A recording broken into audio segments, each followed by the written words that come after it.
Hello friends, my name is Gaurang Shah. I am chartered accountant from Mumbai, and today we will learn about whenever we are making payment to any foreign resident, what are the TDS implications, what exact documents we have to check, and how to go about that. So any payment we are making to any foreign residents that is subject to withholding tax if applicable under section 195. So we have to see what is the nature of transaction. So there are different regulations or rules for different nature of transaction.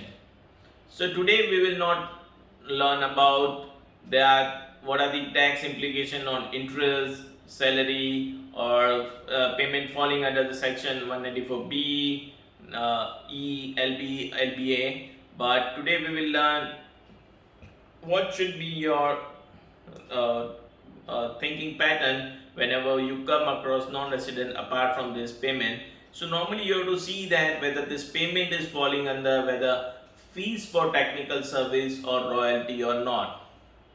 So normally this fees for technical service and royalty is taxable in India, and we have to withhold the tax based on whether TDS rate as per income tax rate is beneficial or treaty rate which is beneficial. To access the treaty, we should have three documents. What are those? Number one, no business connection declaration. So normally there should be a due diligence on whether to whom we are making payment has any business connection in India. If there is a business connection in India, then definitely he has to obtain an order from officer that what rate needs to be deducted, TDS needs to be deducted, or we have to apply maximal marginal rate. Number two, if the we get this documentation, that is no business connection, second is tax residency certificate, and 10F or declaration. So what is tax residency certificate?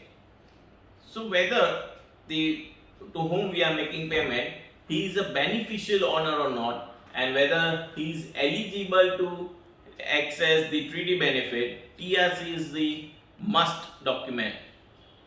TRC is issued by the government of the foreign resident. It never be a self-declaration. This is a very important point. Similarly, this TRC, if doesn't include all the information, then that 10F form is required. So once we know that if nature is fees for technical service or royalty, then we have to see income tax rate or TT rate, whichever is beneficial, we have to apply. And if nature of payment doesn't fall under fees for technical service or royalty, then we have to see whether it falls under the business income. If nature of payment falls under business income, then we have to see whether these documents what we have just narrated, that is no business connection, TRC and 10F, if those are in place, then there is no need to deduct any TDS. Definitely we have to scrutinize the facts of the case in detail before we conclude this. So that should be the mind frame. So we repeat once again, whenever you come across any foreign non-resident payment, you have to see whether it is falls under interest, salary or section 194.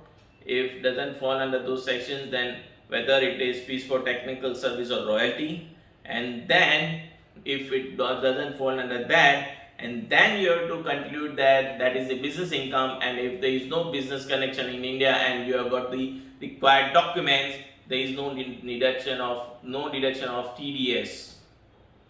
So you have to, this is the broad mindset and the broad framework under which you have to analyze any foreign remittance. Hope this is useful to you, and we request, if you like, then you please share to your friends, subscribe my link, and you on Instagram please subscribe on Tax Wisdom. Thank you so much.